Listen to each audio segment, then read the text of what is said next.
Redhead Menace, we're a comedy news podcast bringing you the news, the hits, the jazz, the slow jams, and a lot of bad words from a lot of bad people and places. I'm Chris That's Bolson. a lot of genres. I'm Alison Hoare. Initially we were just like, we bring you local news, but I think it's safe to say we've expanded into some other weirder, less specific places. In large part just because there's so little local news that exists. Because Look, we bring you local news when we can. Other times we bring you amazing news from around the world. We're breaking barriers here. We're an international podcast with an international reach. And we've got to expand what we're offering. And also all of the local newspapers in this country are owned by two companies who do very little work as far as I can tell.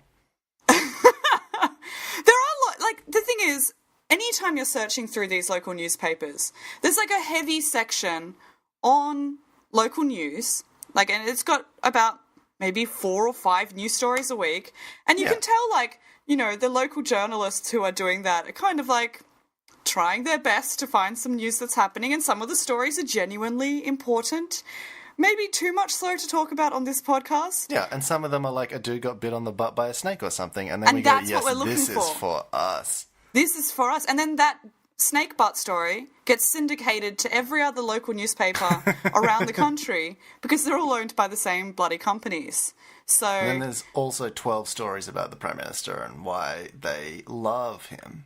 But also why he's kind of a buttface at the same time. It's very confusing. I don't know what I'm supposed to think about this nasty, nasty man. Well, that's the only way to get your opinion right, is reading other people's opinions and then copying it.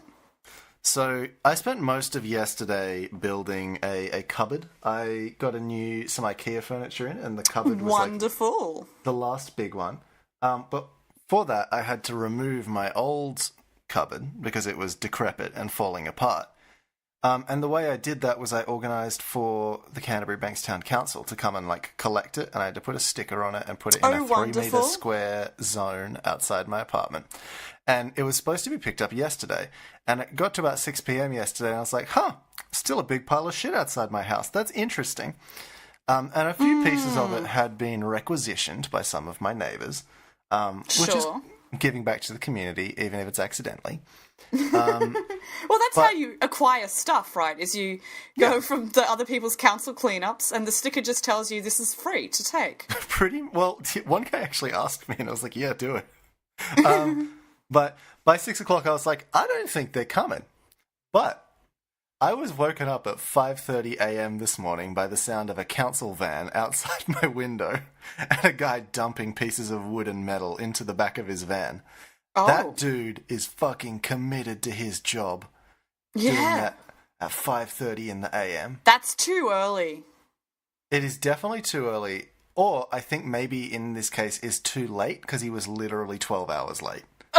Well, he just had a little nap halfway through his shift and then realised that he still had a lot of things to pick up and was like, oh shit, I better finish my shift.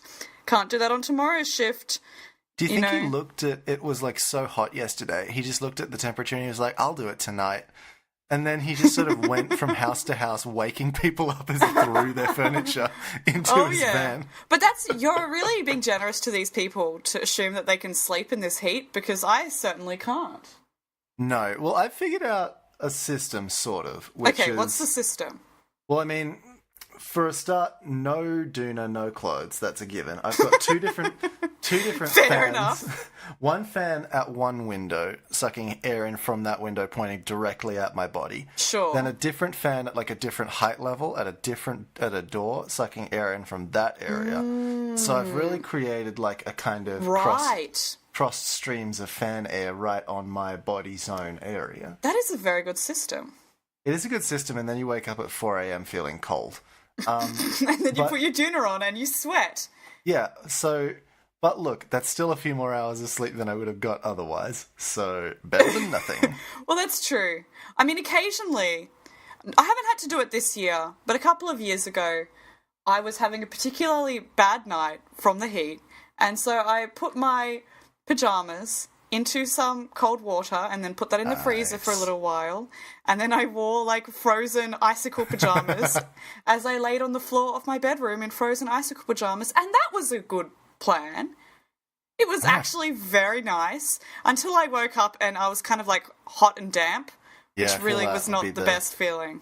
It becomes not frozen at a certain point. At a certain point, your body heat starts to warm the water, and then it's just like you are sleeping in, you know, warm water. And just warm, damp. It's not ideal. If you pointed a fan at yourself, then maybe the evaporation would help out. I don't know. True. But frozen icicle pajamas, get behind it, guys. It's a very good, a very good plan. Do you have a story to start us off? You know, I think we've talked about on this podcast the needle strawberry saga, which has been gripping our nation for the past... Times, yeah. Well, last year it was gripping our nation, and then last year it was gripping one particular man's butt as he sat down on the bus in Melbourne. Well, needle sabotage is now spreading to Newcastle, in fact. God.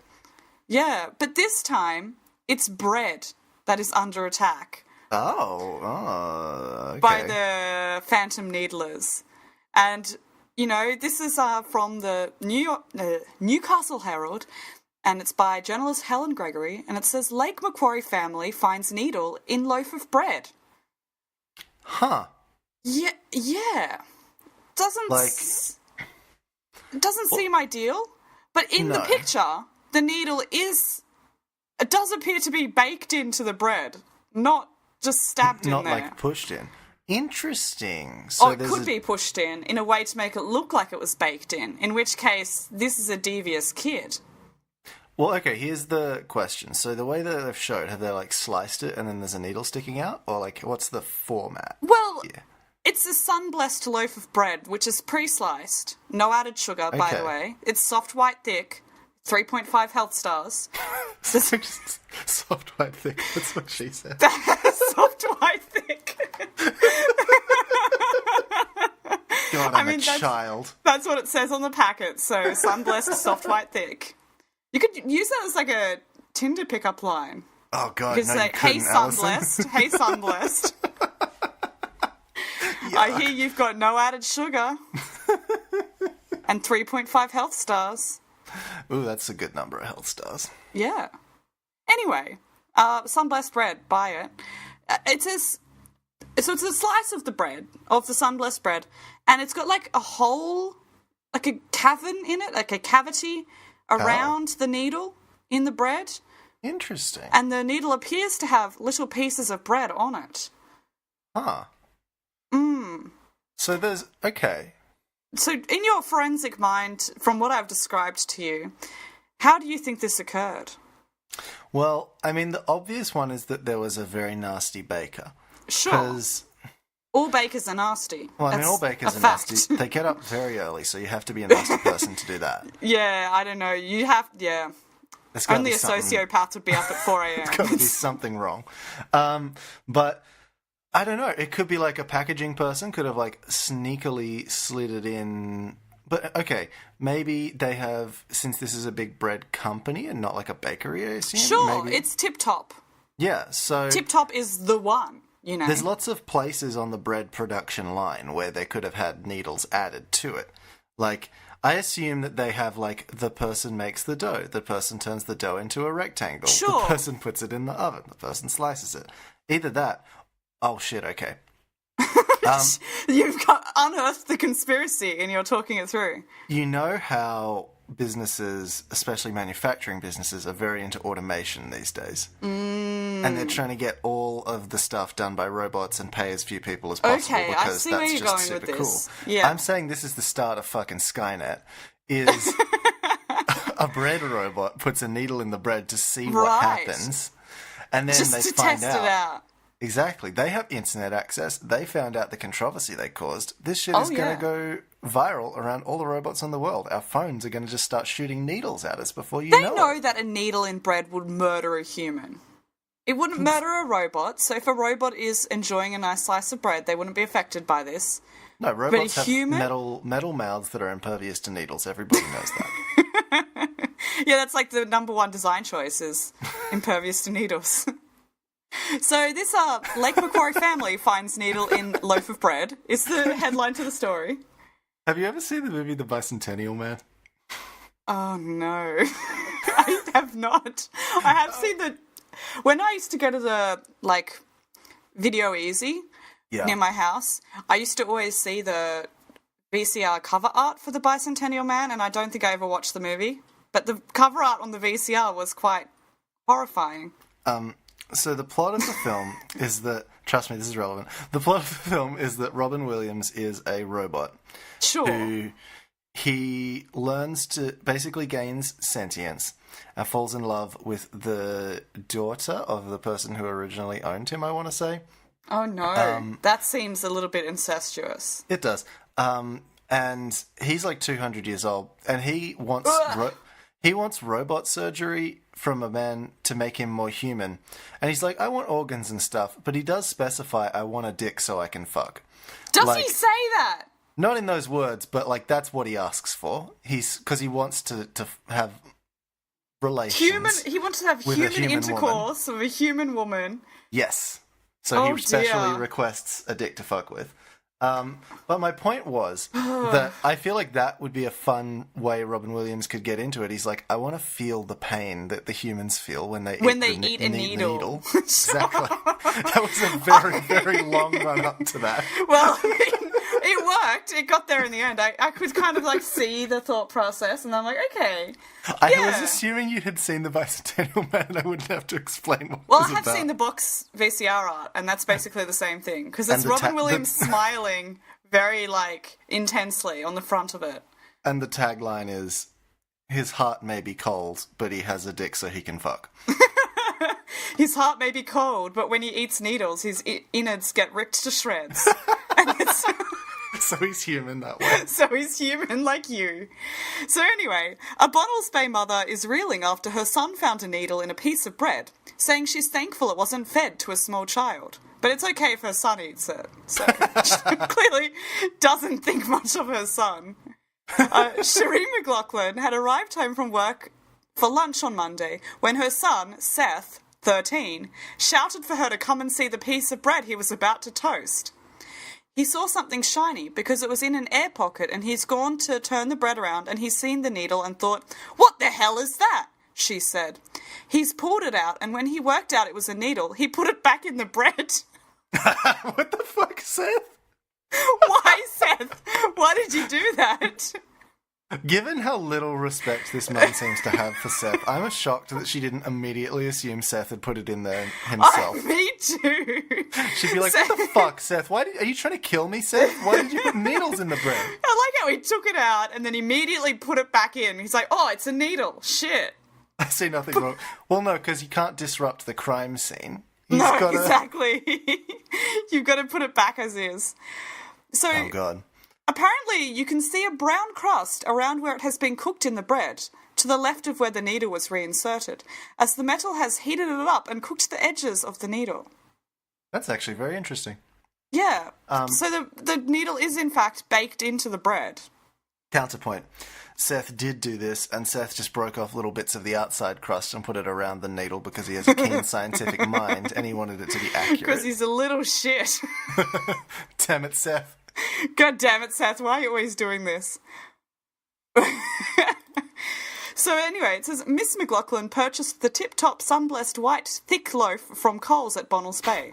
There's a lot of, like, branding words in there. There is, yeah. Tip-top sun-blessed white thick loaf from Coles at Bonnells Bay. I'm very immature, sorry. The loaf of bread. You can't just say the loaf of bread. This is sponsored content. You have to say the tip-top sun-blessed white thick loaf from Coles at Bonnells Bay. She gave the loaf packaging and receipt to the police, and Lake Macquarie Police District Acting Inspector Matt Lee said the matter is now under investigation. Ooh. Tip Top said in a statement to the Newcastle Herald it was aware of the alleged product tampering incident and was awaiting access to the product for forensic investigation. All Tip Top production facilities have in place robust metal detection technology used at the conclusion of the product manufacturing process to ensure no metal contaminants are present at the time of dispatch, the statement said. Blah, blah, blah. they're going to end up going through Seth's computer. And they're going to find a series of very incriminating Google searches. Seth has just been Googling needles and strawberries all day. Well, I think it started with him getting really into sewing. Because he's an artsy kid. Yeah. And he spent a lot of time on his own, and he just needed a hobby. So he got really into sewing. And then he started looking at the needles, and he was just like, I want to share you with the world, but the world is scared of you. Whatever can I do? How can I make people want you? He had always had this dream, but then he heard about the strawberry incident, and he thought, this is my moment to shine. This is how I will finally bring needles to the world, starting with my mum's mouth insides. Now, counterpoint. I agree that Seth is really into sewing. He's like a bit of a, designer.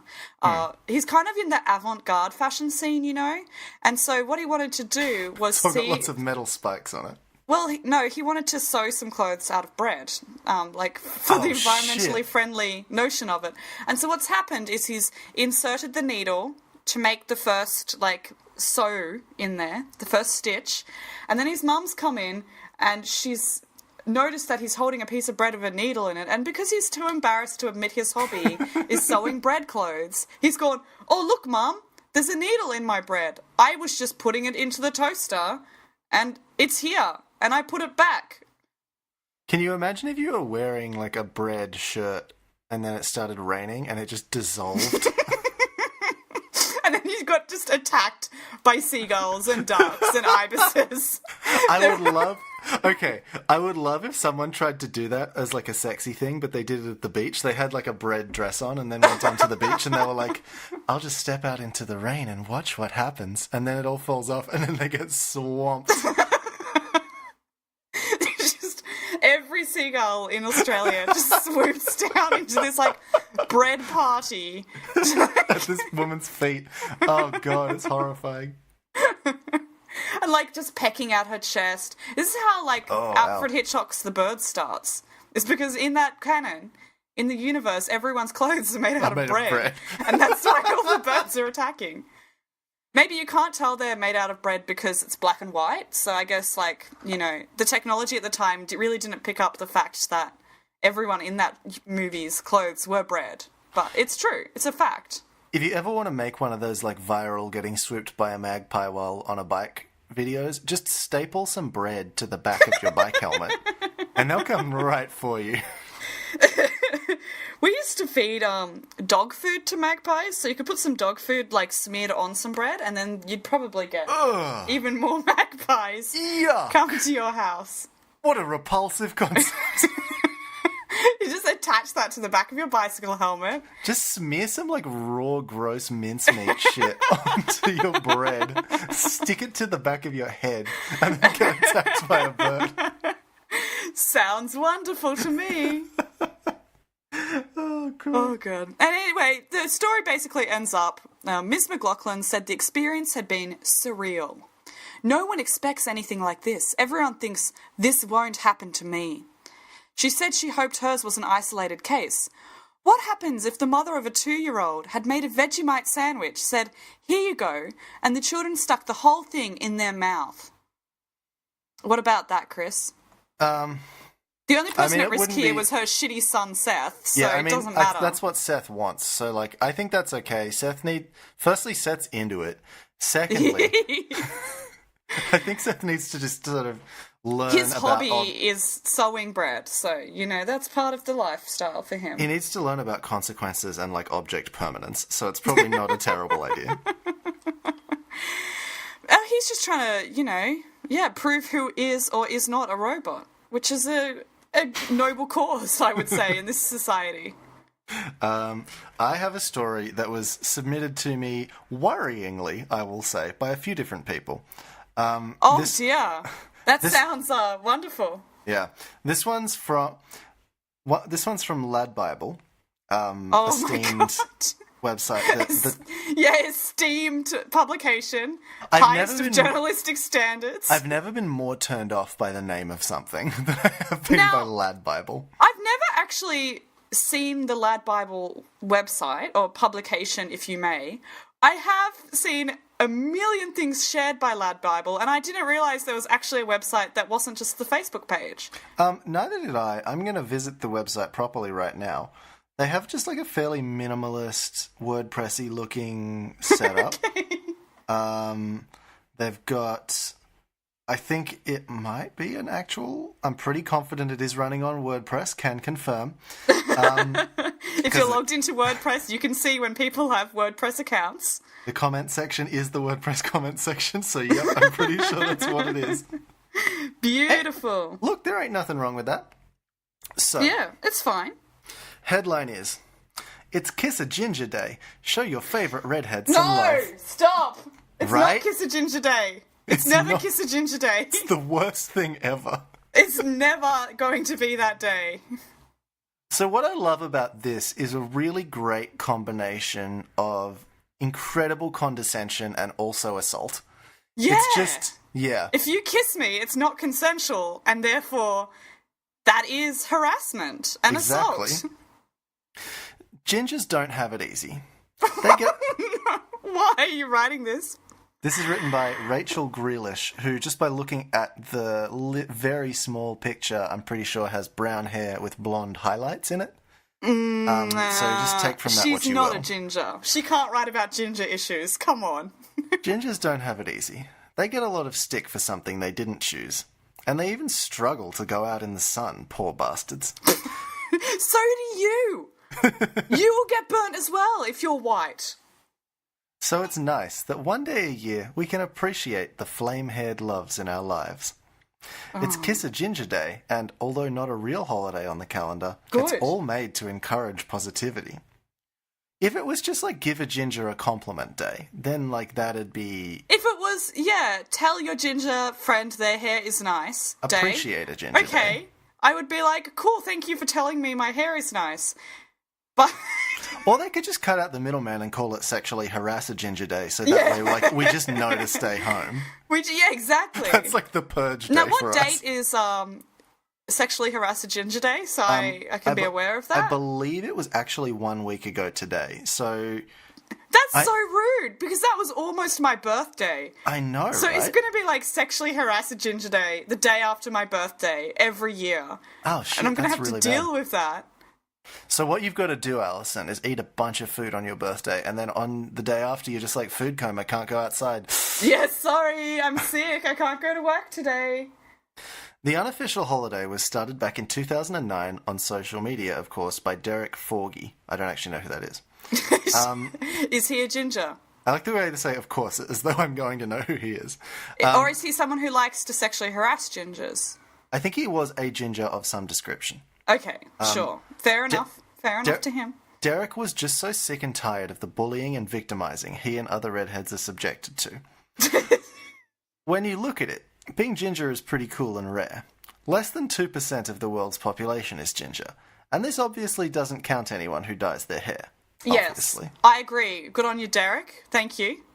No shock there, but Scotland and Ireland are head and shoulders above the rest for the most gingers per head. It's a result of a genetic mutation, not the cool makes you an X-Man kind. Wise. It does make you an X-Man. Come on. I have the superpower of not being able to go outside. It's a really good superpower, and fuck you. I had the superpower of getting bullied relentlessly as a child. That's a very cool superpower. Okay, and then it just kind of talks about, like, redheads for most of it and how redheads are interesting. It's kind of like a little infomercial about redheads. But luckily at the end, they actually clarify about the point of the article, and they say, so if there's a redhead in your life that you love, go and kiss that ginger, but please make sure you have permission to do so first. Which... Thank you, Lad Bible, but also, can you put that at the start? There are 1, 2, 3, 4, 5, 6, 7, 8, 9, 10, 11, 12, 13, 14, 15 paragraphs before that comes up. So, like... Someone has gotten to the end of, like, reading that for the editing purposes, Lad Bible's esteemed editor, and they're like, maybe you should put in something about, consensual kissing. You don't want to be Me Too'd by every single ginger that is out there. I'm quite taken by the idea that people who are in relationships with gingers are not allowed to kiss their ginger except on this one specific day. Well, that's exactly what happens, right? It's actually illegal any other day of the year to kiss a ginger. Even if you are married to said ginger. You go to kiss the ginger and the ginger is legally obliged to go, "Don't touch me." It's not that day yet. January 12th.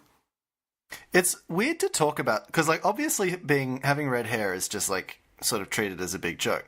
Yes. But when you have it, it does feel like, you do feel oppressed in a way, but it's not, like, as bad as racism, because it's not, like, systemic. It's not, like, systemic oppression. You just get the more obvious, like, made fun of thing, but you don't get the, like, I've never lost a job for having red hair. No. Like, that sort of shit. Absolutely. So it's like a fun middle ground where it's harder to complain about because... Right. Because you've got bad. White privilege, and that's true. That's okay. That's fine. But and I acknowledge that, but also you get bullied relentlessly, and that's other white people are not mean ideal. to you. And, I'm, like, sure somewhere along the line, like, on a tangent, I'm sure somewhere along the line, this does lead back to kind of the whole, I suppose, British ideas about Scottish and Irish people. That's which an were excellent point. very, very, very problematic for a very long time. Yeah. So it's somewhere along the line, it probably goes back to that whole thing. Yeah. If you know about the history of insulting gingers, please phone in. I'd love to know. I'm genuinely curious because, this has been our little educational politics corner for the episode. Don't be mean to gingers. It's not, it's not funny. It's not funny. Chris Lilly can go suck himself off, and I just... Yeah. Fuck all you brownhead people is all I've got to say. It's like making fat jokes, right? It's mean. Just don't do it. Be nice but also, to each other. Just like, I can guarantee that any fat friend you have has heard any fat joke you're going to make 100,000 times. I can guarantee that any redhead person you meet is going to have heard every redhead joke you have 100,000 times. So, just on the interests of good comedy, get some new material. Yeah, if you're going to be mean to someone, be creative and be mean about like their personality or something. Like, hit them where it hurts. I wear weird shit clothes, right? Insult my bad fashion sense. That'll be new. That'll be exactly. Insult my monochromatic blue and grey fashion sense. Exactly. Be like, Chris, your clothes, are they representative of your personality? And I'll be like, sometimes.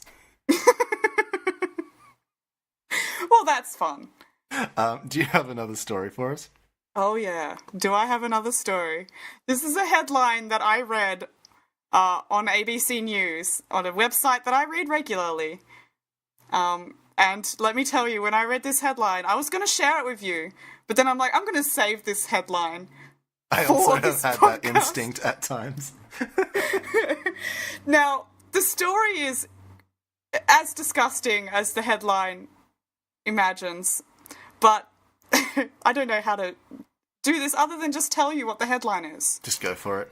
Man hospitalised after injecting semen in his own arm to cure his severe sudden onset back pain. Okay, I'll be upfront and say that I've not read this story. I've seen the headline. Yes, and you did not click it. I did not click it because I was like, well, firstly, I feel like you would I had a hunch this would come up. Our mutual friend and BuzzFeed journalist Elfie shared it a bunch of times the other day, and I was because she nasty apparently. Yes, and I'm not gonna lie, I haven't been able to get it out of my fucking head. Yes, so, well, Chris, I'm here to bring it back for you because thank you, Elfie, for putting the idea there because I'm here to bring it back. I have many thoughts. Would you like to know more detail about what happened in this situation? 100%, because you've seen the headline. You know what happened, but do you know what happened? No, definitely don't. So there's a picture that's included, which you may have seen, which is of the arm in question, which is very, very swollen due to the semen, which is inside it. Jesus. So the story goes, an Irish man's plan to treat his chronic back pain by injecting his own semen directly into his arm has ended with him being hospitalised with a large abscess. Yeah, I get it. I mean, that's the worst blister you will ever have, my dude. Why do you think of doing that? Anyway, a case study published in the Irish Medical Journal, says the man sought medical attention after complaining of severe sudden onset lower back pain after lifting a heavy steel object 3 days prior, but later revealed his back pain had been much more long-standing. During a physical exam, doctors also noticed his arm was red and swollen. So in this situation, Chris, what's happened is he's gone to the doctor to be like, oh, I got some like back pain. Yeah, I lifted something, and then I've had like severe. And the doctor's like, sorry, can you? What's wrong with your arm? It's like, it's got a bunch of jizz in it. Does yours not? I like just the doctor just the entire time he's talking about his back pain. The doctor's just like staring at his arm, being like, something's not right. Can I put it out there that so this in the character of Spider-Man, his like shooting spider webs out of his wrist powers. I think most people can accept that there's a degree of phallicness to that. Sure. This could be an attempt at recreating that. You create a high-pressure enough seal and then poke a hole in it and squeeze, that shit's going to come out in a certain way. Oh, no. Right? So it says the doctor noticed his arm was red and swollen, and at this point the man revealed his homespun back pain remedy, injecting the semen into his own arm once a month for 18 months using a hypodermic needle he bought online. What the fuck? On this occasion, he revealed to the doctor he'd injected 3 doses at once into his blood and muscle. So each dose has got to be 1 orgasm's worth, right? I don't know. That's going to be, I came 3 times and I put all of them inside of my arm. Inside of the needle that I bought on the internet and then injected that into my arm. It's got, and so I assume it's his own, which so that means that he's done it, then had to inject it, then has had like a cooling off period twice, and so this is not like a quick and dirty exercise. This is like a multiple hour. What he needed to do, right? Is he's got to like recharge. Of course, and he needed to harvest the seed. Yep. To put in his arm. He needed to buy the needle. He needed to put the seed into the needle, and so there's a lot of steps here in which someone might be like, maybe this is not a very good idea. Between, the orgasm and the semen being inside the arm.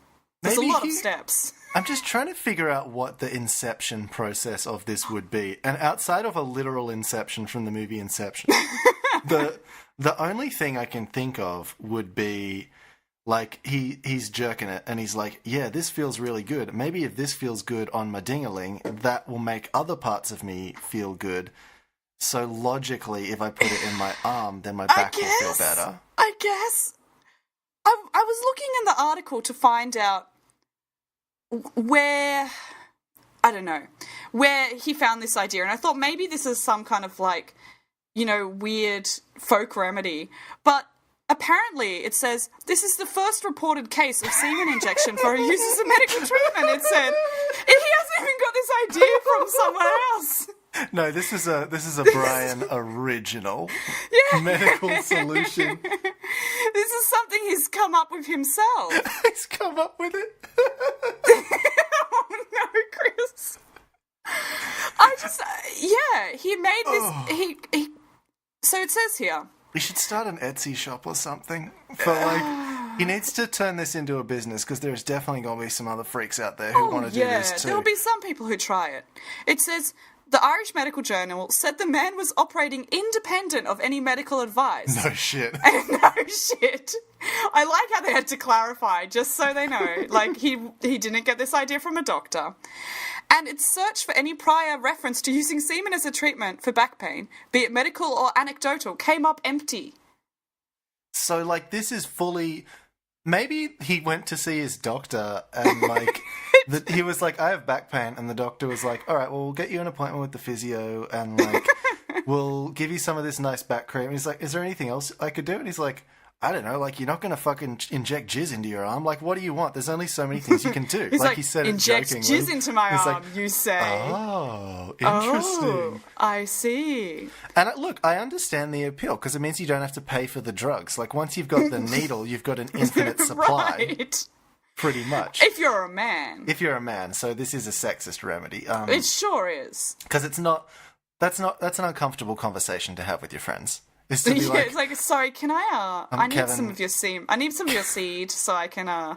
Kevin, I've got some pretty bad back pain. Can you just like go over there, nut one out, and Put in this needle for me? Thanks. I'll give you like a 20 for it. Actually, no, fuck that. Equality. Do it for free.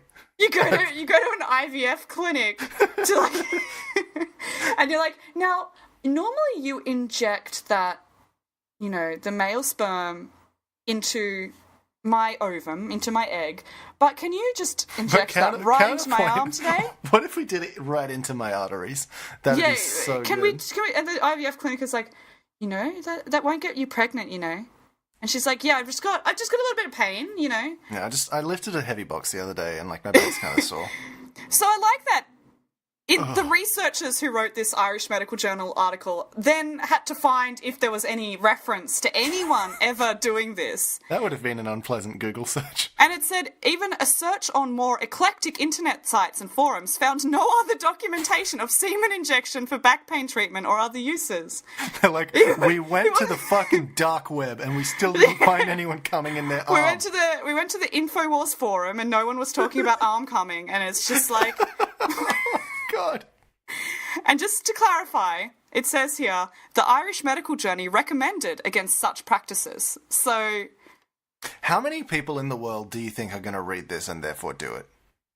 There probably will be some. I reckon who's like, least, this is a good idea. I think there's at least three. At least three people who will exist, and then who will read this and try it. We can get all four of them together and start a boy band, because they will all be men.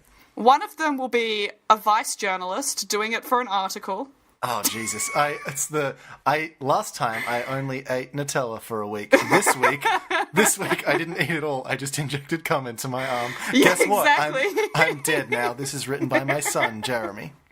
Yeah, my son who came from the cum, which wasn't in my arm. Oh, God. It's come full circle. It's come full circle. Oh my God, we're such mature adults. Oh, Jesus. Dear. Don't do this. Don't do this at home. Don't do it. If you're a Vice journalist and you want to do it for the article, don't do it. It's Just the don't. worst thing I've ever heard. I think, when I read the headline, I was shocked, as you were when you read the headline independently of this, and I'm sure Elfie loved this story too, hence why she was sharing it everywhere. But I think when I read it, and when I saw the part that literally no one else has done this before, this wasn't even on some eclectic weird internet website, that this is something he's come up with independently, that he's a pioneer of semen pain relief, I'm like, that's interesting. You don't make an omelette without coming and injecting it into your arm. And Right. Sometimes for science, you have to make a lot of sacrifices, which in this case is jerking off a lot, I guess. I suppose so, yeah. Maybe he just wanted an excuse to do that more. That would also track, I think. Yeah. You'd think he'd inject it into your back, huh? Well, that's where the pain is. Targeted pain relief. Not...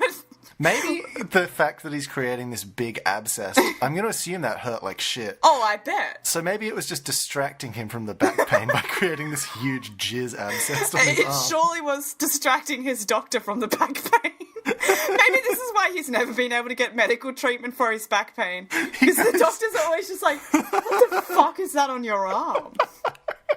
It's like, doctor, I've got really bad back. Shut the fuck up, Jeremy. I need to look at your jizz arm again. It looks so What is swollen wrong and with bad. that? Why do you keep doing this?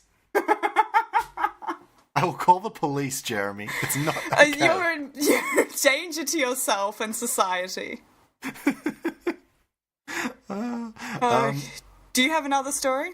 I do. This one Does it involve less jizz and less arms? As far as I'm aware, this one has no jizz in it, but I haven't actually read all the way through it, so I guess you can never know. Sure. So, this is from one of a more prestige place than we usually go to. This is from Slate magazine or .com or whatever it is. Sure. This is written by Tess Nicole. I'll knock your brains out. The rowdy tourist family currently carving a trail of destruction through New Zealand. I read this. You read this? I love it. It's so good. Oh, poor New Zealand. I just love... New Zealand is home to the best newspaper in the world, so I hope that Otago is not suffering from the wrath of this family. As the world plunges into chaos, you could be forgiven that thinking New Zealand, a bolt hole for the super wealthy operating under stewardship of the nicest lady in politics, Well, that's true. is simply trucking along serenely. Surely, Brazil's fascist president has just relaxed gun laws despite the country leading the world in homicides, and the UK is drifting disastrously towards Brexit, while Theresa May's leadership hangs in the balance. That's a lot of bad things in one sentence. I don't even care to mention Trump. But we do have problems of our own in this little corner of the South Pacific. Namely, we are being terrorised by a large rowdy family of holidaymakers. Ugh. For weeks, a terrible family of unruly tourists has wrought a trail of destruction from Auckland all the way to Hamilton. A large man in red shorts and a white tank top, a woman in a unicorn onesie, and a small angry boy are the unwilling public faces of this terrible family, who number about 12 according to multiple witnesses. That's a lot of people. That is a lot of people. It all kicked off on Monday when Kiwi social media was flooded with video footage from an Auckland beach. The video showed a Kiwi woman confronting a tourist about rubbish they'd left strewn along the beach, including beer bottles and baby wipes. Please don't litter. Please don't litter. Littering is a finable offence in New Zealand, as well as heavily culturally frowned upon. As it should be. The woman shooting the video, Aucklander Krista Kernow, said she was intimidated by several adults in the group before being threatened by a shirtless boy of about 9 wearing an oversized straw hat. I like the straw hat fact. Sometimes what I'm doing is I read a few words ahead in the sentence and I just can't keep my shit together until the end of it. I do like the straw hat. That's a good... Oh, God. Do you think the kid was wearing a sombrero? I 100% think he was. And I think it was one of those ones where on the underside there's like pictures of like naked women or something like that. Oh. Now, in the video, the boy, having detected his family's honour, is being called into question and marching Family's honour? What honour? marching purposely into the fracas, shouts, "I'll knock your brains out!" Soon, other New Zealanders came forward. You're going to say it in a British accent. Are they British? I was trying to. All right, fine. I'll knock your bloody brains out. I'll knock Oi! That was not... That was Dick Van Dyke from Mary Poppins that you just did. Yeah, well, that's a good accent. Fuck me. Okay, I'm going to That's what British people sound like, is it not? I'll knock your brains out. I'll knock your brains out. I'll knock your bloody brains sir, out. I will definitely knock your brains out. All right, I've changed. I was going to do this as like a Cockney family, but they are now the Queen's English family. I've changed my mind. They're very posh, you know. I will knock your fucking brains right out of your head. I feel like Cockneys get, you know, enough bad rep, so we've got to be out there, like, giving the Queen's English dragging that through the mud a little bit. Soon, other New Zealanders came forward with their own stories of unpleasant encounters with the unrepentant tourists. It turns out... I like how few people there are in New Zealand that they're all telling stories about the same family. Not a lot happens is the problem. It turns out this bad family has been wreaking havoc on our quiet country for a month. The family's alleged crimes are many and varied. Not only did they refuse to pick up their own rubbish, they had the cheek to tell locals to pick it up for them. They have Fucking douchebags. Get out of New Zealand. They have been accused of purposefully contaminating meals with both ants and strands of hair to get out of paying sometimes hundreds of dollars worth of food they'd ordered, leaving a shit-filled baby onesie on a plane, and walking through a Burger King drive-thru. I've always wanted to do that. I've also always wanted to do that. I kind of like these people. Okay, here's the thing. Outside of the You don't like them, Chris. They're litterers. I don't like litterers. I don't like litterers either. But outside of that and the shit-filled onesie, their other stuff just seems like funny grifts to me. Do you reckon this family are YouTubers? I'm 100% certain they are. They must be. Like, walking through a Burger King drive-thru is something a YouTuber would do. your kid offering to knock someone's brains out is something a YouTuber would do. I am determined now to find this family's YouTube channel, which definitely exists. I'm 100% sure they have a YouTube channel. Okay, so just who do they think they are? Well, that's not entirely clear. No one's even certain at this point where they're actually from. Initially, and somewhat bigotedly, witnesses to their trail of destruction referred to the group as a group of Irish travellers, but one family later claimed in an exclusive interview with local reporter Belinda Feek that they were... Exclusive interview with someone who's been traumatised by this family. Oh no, this is one of the family members. Oh! So this is a scoop. Apparently they said they were from Liverpool. John Johnson, possibly a relation of BoJack Horseman's... That seems like a fake name. Possible relation of BoJack Horseman's Vincent Adultman, told Feek in the same interview that his grandfather was, quote, the 10th richest man in England, which, by his reckoning, therefore proved the claims made that their bad behaviour simply could not be true. According to the Telegraph's 2018 Britain Rich List, the 10th richest man in England is the Duke of Westminster. Yeah, that's him. Hugh Grosvenor, who is 27 years old. Yeah, that's him. So his grandfather is 27. Yeah, he's a very young man. He's very young. He got down and dirty very early on.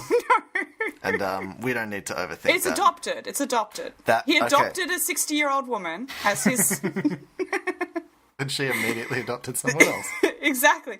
Well, no, well, maybe perhaps he adopted somebody who already had children, so he adopted the mother. Like, this 27-year-old man adopted, like, a mother who already had some children, and that's really noble of him to do that. So you can't say it's fake just because of that, because that could be absolutely the situation that happened.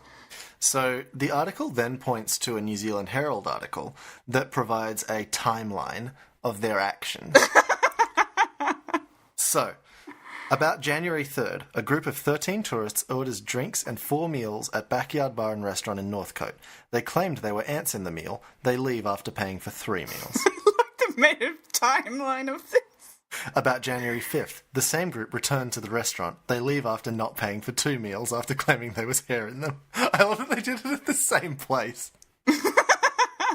You know, having worked in Boost Juice for a long time, there was these customers that would try and scam us all the bloody time. And there was this one shift, I remember this shift distinctly, because it was me working with 2 of my Thai colleagues, and the 2 Thai colleagues both had long black hair. Oh. And I had, at the time, my hair was like buzz cut on both sides and kind of long in the middle, you know, looking real stylish. Like a pretty cool look. Yeah, it was a very cool look. And obviously I'm a ranger, so there was that. And this woman came back with her empty cup with a long strand of blonde hair in it and said, oh, there was a hair in my drink. Can I have a new one? Mind you, at this time the cup is empty, Chris. I love... And she had long blonde hair. None of us had long blonde hair. And she put her own strand of hair in the bottom of the cup. And because, you know, the company culture, we had to be like, oh, I'm so sorry. We'll make you a new one. But inside, I'm like, you are a fucking grifter.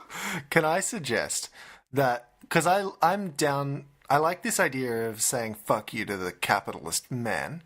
Sure. And so here's what I'm thinking, is instead of taking one hair, what I'm going to do is bring a pair of scissors and just sort of snip out a tuft of my hair.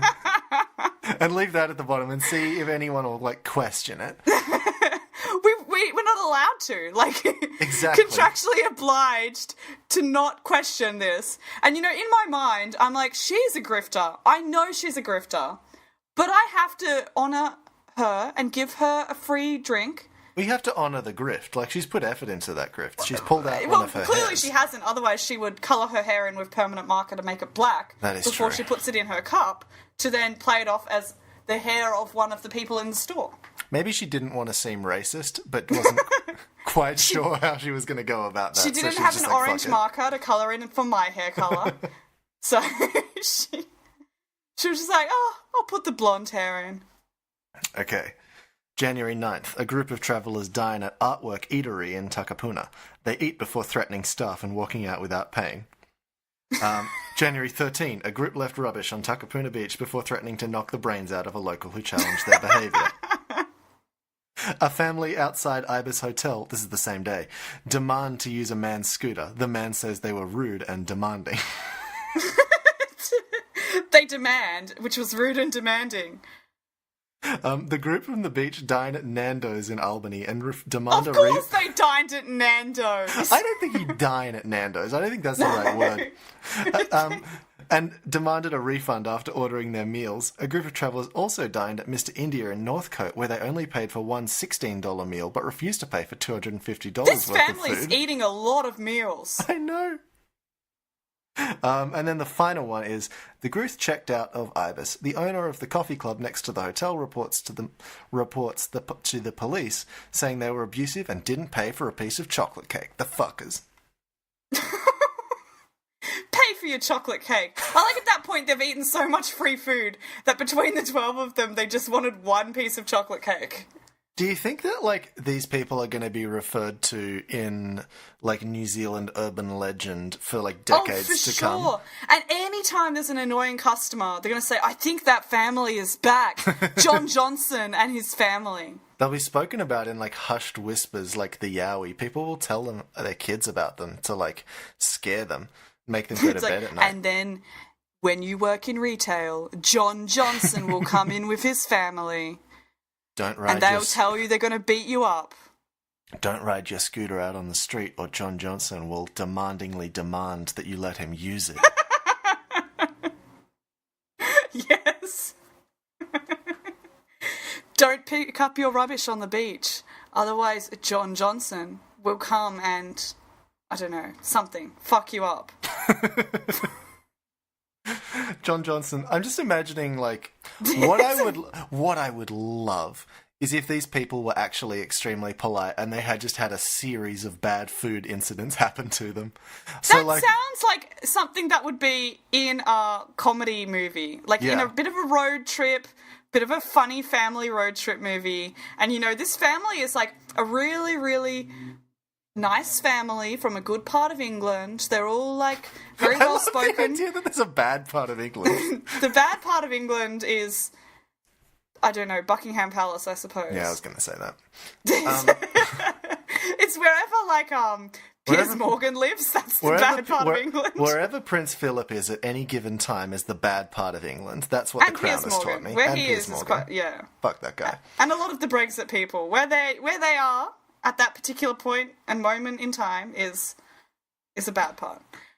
But I like the idea that there's a, like, family road trip movie. They're all, like, part of the good part of England. They're not around Prince Philip, in other words. And they are, you know, just very well-spoken, very polite, very friendly. And then they just have a series of mishaps on their holiday, and then the entire country of New Zealand hates them. They just keep getting hair in their food. Or maybe, like, New Zealanders are too polite, and, like, these very polite English people are still not polite enough for the New Zealanders. That's true. He didn't say, like, please and thank you. He just said thanks, you know. That's disgusting. I can imagine they were, like, sitting on their towels on the beach nibbling away on, like, some chips or something, and then they just placed some fish and chips. Some chups, and then they placed the chup bag, like, down next to them to get, like, some out later, and then someone came up to them and was like, are you fucking littering? That's disgusting. This is our country, New Zealand. And then someone You can't leave your chup bag on the beach. And then someone came up and said, would you mind please not disrespecting my partner? This is very rude. I might have to, you know, take an old swing at you and knock your brains right out of your head if you keep this up. Like, that's quite intimidating, though. I might just have to take that dang little brain out of your skull. That would be a crazy little... But I can imagine some fucking British colonialist dude saying that as well. That would be... yeah. He's wearing a pith helmet this entire time, is what I imagine. This entire family are in safari suits and pith helmets, marching around. Walking around the savannah of New Zealand. With this, like, camo safari truck driving around. We're going to spend our time at an authentic New Zealand eatery. It's called Nando's. And their guide through the entire trip in New Zealand is, like, a white Afrikaner dude from South Africa. Oh my god. Awful. Let's wrap up, I think. Sure. Thank you for listening, everybody. Please follow us on Twitter and Instagram at RedMenacecast. We have a Facebook page if you're into Facebook. Like my grandma, am I right? My grandma uses Facebook too. Oh my god. Tell your friends about the show. We can't really afford to advertise, and if everybody told one of their friends about the show, that would double our listenership. So please do that. It sure does. And thank you so far for the people who have been telling your friends. Yeah, we that's love very you. nice of you.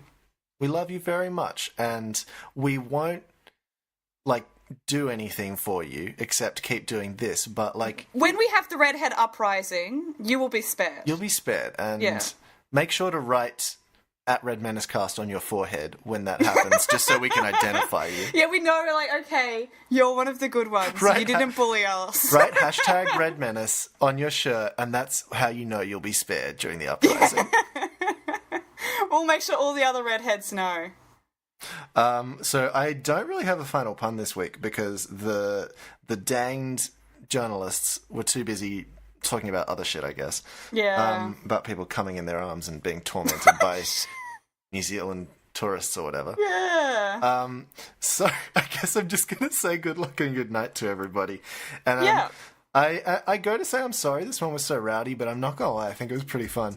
So it was good fun. So I hope you enjoyed this very blue content, and I hope you can inject it right into your arm. Goodbye, everybody. Bye.